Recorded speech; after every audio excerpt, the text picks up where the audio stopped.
rocking me, baby. Ooh, yeah. Don't get suspicious, now don't be suspicious, baby, you know you are a friend. All right, ladies and gentlemen, good evening and welcome to Exposing the Shadows of Power with Jim DiPasquale. Jim and Corrin cannot be here tonight. They're off exposing the shadows of power somewhere else.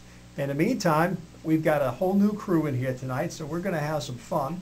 We're going to have an interesting night. We're going to ask some questions, get some answers. We're going to just kind of cover everything. So everything's on the table tonight. Usually Jim and Corrin come in, they have particular topics they like to cover, and they'll come in with a set format, and they'll hit their key points. We're going to throw all that out the window tonight. We're just going to have a good time, and we're going to field your questions. 561-228-4020. That's the phone number, and you can call in anytime. You also jump on over to the chat room. If you're on the WAFS-TV website, you will find the chat room right there. Jump into our Ryzen chat room. If you're on Blog TV, you can check us out there. We're on a number of hubs throughout the web, and you can jump into any of those chat rooms, I'm sure, and you'll manage to get through to us. We try and monitor all of them. Just be patient with us. You can be anywhere in the globe watching this show. We cover the continental United States, as well as Alaska and Hawaii and Guam. So we're all over the place. We get viewers from literally from South America, from China. And China blocks everything. You know, they really control their people. And sometimes we see, Beijing's on here and stuff. We wonder why. Well, what are they watching? Eventually, things should change. There's an old saying that you really cannot hold down freedom. Freedom will eventually find its way. It does. I think that people they'll suffer with their burdens as long as they're tolerable. But at some point, at some point they're going to have that straw that broke the camel's back. Right. They're going to get that last straw and go, that's it, enough's enough. And we could be at that point now. It certainly seems that way for the past year, 2 years. Really, when you look at it, you can look back from our point now where we are in 2010, and you can look back 5, 10 years. You can look back to the Clinton administration, to the first King George Bush, and you can see how we progressed. Well, that's what he was. He was, King George there, Mr. CIA, inside globalist guy. Who would have thought that he and the Bin Ladens were like that, Could I intervene? Anytime you want, jump in. He's not stepping on your toes, is he? No, hey, the only thing I would say is that just respect the man because he was a good man.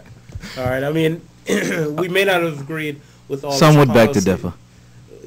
Well, I mean, it's, we can argue here and there on the fine points, but overall, my thing about this is that we have a duty and a responsibility to respect the president.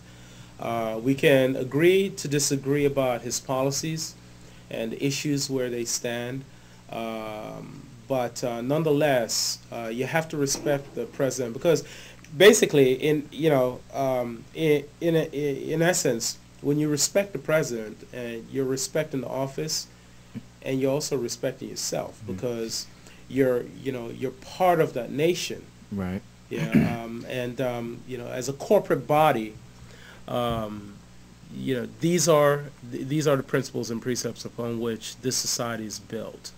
We have the right to free speech. We have the right to disagree and protest, but that right does not give you license to disrespect the man or the office. Right. Well, I mean, I definitely think we should respect the post, the position of the presidency itself. But as far as the individual, if he's committing acts that are treasonous and carrying out acts that are contrary to what the people believe in, and if he is a puppet and he doesn't work in the best interest of the people, then I think people do have the right to dissent. Well, of course, you do have the right to dissent.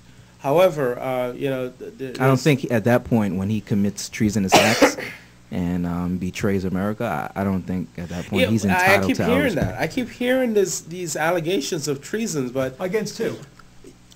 George Bush. One or two? Both. Both. Yeah. Well, I would have to agree with that. With one, with George the First, as I like to call him. When he was first in office, I thought he was a good guy. Mm-hmm. And when he lost the election, I thought to myself, there's a guy who cares about people, who wanted to do the right thing, he lost the election. And that's one of the reasons Now- why I respect him deeply. But now that I've gone through and I've opened my eyes, so to speak, and I'm more objective, I see things in a slightly different way. When you look in hindsight, it's 2020, and I see that he probably was a decent guy, a guy you can go say hello to, and he wouldn't be disrespectful to you. But he definitely had a globalist agenda, and he was more aligned with a globalist point of view than he was in line with American sovereignty.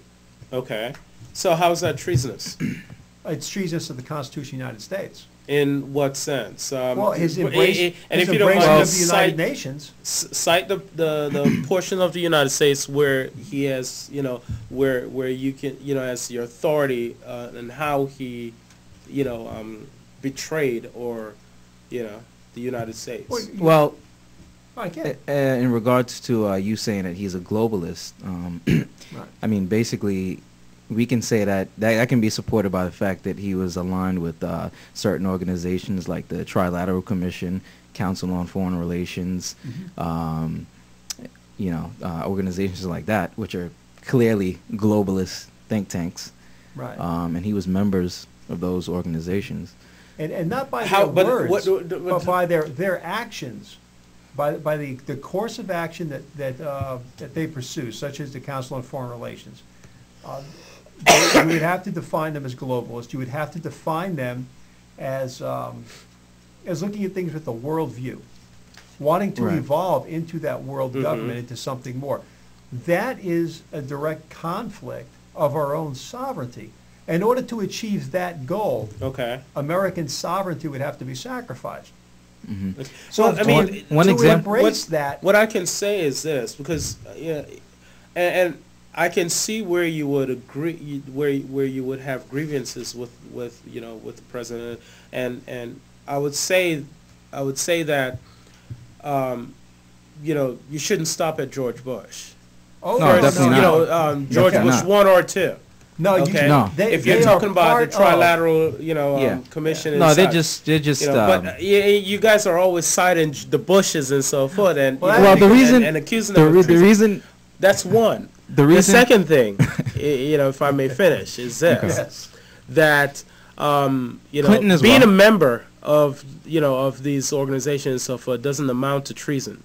All right, agreeing with the policies that these organizations promote or advance, you may have reasons and grounds to disagree, legitimate reason and grounds to disagree.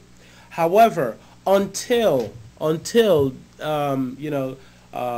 George Bush himself or this group, corporately or severally, institute laws and so forth that actually, meaning, the crime is committed, all right, deprive us as a nation of our sovereignty. Until that happen, you have no basis to call them, traitors.